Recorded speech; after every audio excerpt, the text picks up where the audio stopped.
Alright, so today we're going to just practice our shading techniques. So we're going to do a shading box. I'm going to draw a long rectangle and divide it in half, then divide it in thirds. We got 1, 2, 3, 4, 5, 6. And we're going to make it go from darkest to lightest, all the way up to light. So 1 would be the darkest. So I'm just going to fill that in all the way. And this is really an exercise in pressure. We're practicing creating different levels of shade, which is all about pressure, how heavy you press your pencil. Now you're definitely going to be making adjustments as you go along.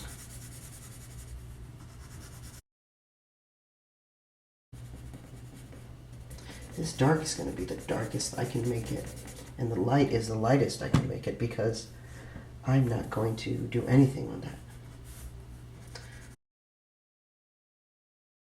Oh, now these two are a little more similar. I'm going to make this a bit darker.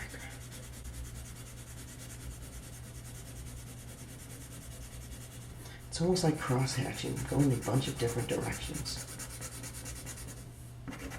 There we go. Oh, look at how solid that is. It's satisfying. Let's make this a little bit darker, but just a bit, because this is the lightest it's gonna go, besides just blank open. Now you can play around and have it get even lighter. Maybe you want to do 8 boxes. That's okay. Yeah. Let's go for it. What do you say? 7.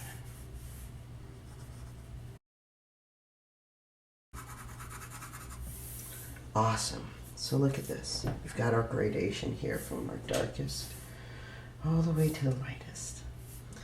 It's like a blend. But we're practicing doing them on purpose so that we can control them really well. Next thing I'm going to do, we're going to apply this to a sphere. What can I make a sphere? So you can kind of use your loose skills to kind of approximate a circle. And look at, I've been practicing making really light marks, so I'm able to kind of do that, and I can choose which marks are going to be the edge of my circle. I actually like to turn my page more. And sometimes when I do that, oh, I can see areas where it might have turned out a little lopsided. So you can totally like do that, draw your circle in that way.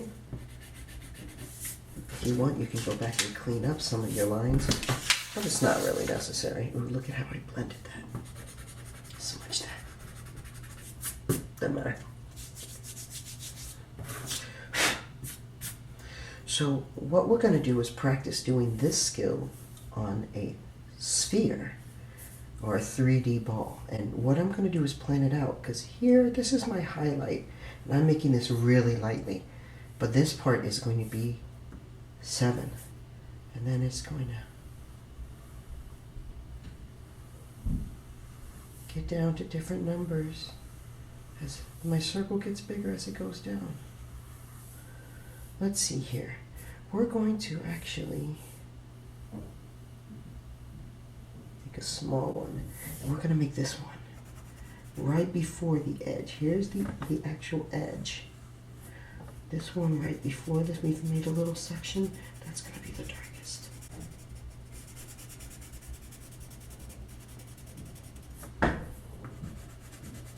Just like our number 1 above.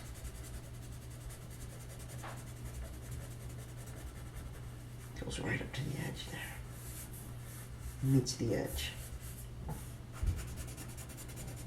Next we're going to try to do like maybe a 2. We're going to skip a little bit. Let's do a 3 here. Let's try to make the 3.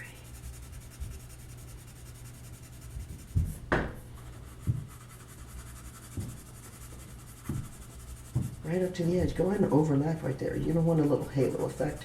This is going to be a blend. There we go. Let's take it to maybe a 4. And doing it lighter each time, it's much easier to go back and make it darker and darker than it is to make it too dark at first and lighten it up. Number 4, let's see. I think I need a little bit darker to be a number 4 here. It's trying to wrap around up there at the top. And I can go ahead as I do this line and go down into the section below it too, because that helps create a blend. This can be darker, I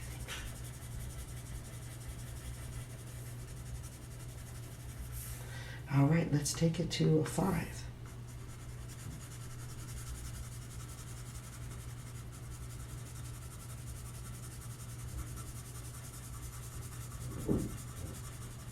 Just trying to wrap around the back there.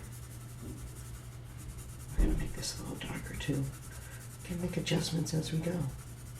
You see the tones next to each other, and that's when you start making adjustments. Kind of blend in between these a little bit too. Let's do a 6. That's barely there. Barely there. Around the highlight. Let's wrap this dark one around there. I think that'll wrap around it a little bit more. In fact, it looks like we lost the edge. Show that edge a little more.